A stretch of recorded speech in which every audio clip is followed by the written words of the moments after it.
பசங்களா so 2025ல CBSE exam complete ஆயிடுச்சு. அதோட எம்சிக்யூ தான் இதுல நம்ம வந்து பார்க்க போறோம். ஓகேங்களா?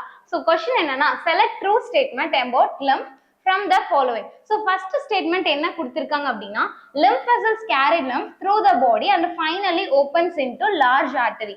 Actually இந்த statement false. ரீசன் என்ன அப்படின்னா arteries வந்து நமக்கு தெரியும், அவங்க என்ன பண்ணுவாங்க, ஹார்ட்ல இருந்து நம்மளோட பிளட்டை வந்து மற்ற பார்ட்ஸ் எல்லாத்துக்குமே வந்து சப்ளை பண்றாங்க. அப்போ அங்க ப்ரெஷர் வந்து ஜாஸ்தியா தான் இருக்கும். பட் வெயின்ஸ்ல எப்படி இருக்கும், ப்ரெஷர் வந்து லோவா இருக்கும். அதே மாதிரி இந்த lymph fluidோட ப்ரெஷர் பாத்தீங்கன்னா கம்மியா தான் இருக்கும். ஓகேங்களா? சோ அப்ப ஆப்வியஸா இந்த ஸ்டேட்மெண்ட் என்னதுப்பா, ஃபால்ஸ் தான். சோ இங்க வெயின்ஸ் இருந்திருந்தா இந்த ஸ்டேட்மெண்ட் வந்து கரெக்ட், அது வெயின்ஸ் இல்லாதனால இந்த ஸ்டேட்மெண்ட் வந்து false. So second statement lymph contains some amount of plasma, proteins and blood cells. So இந்த ஸ்டேட்மெண்ட் வந்து ட்ரூ.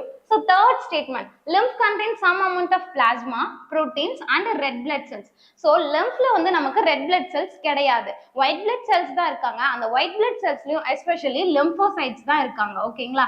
சோ அதனால தான் இந்த ஸ்டேட்மெண்ட் என்னதுப்பா, third statement வந்து false. So fourth statement lymph vessels carry lymph through the body and finally opens into large veins.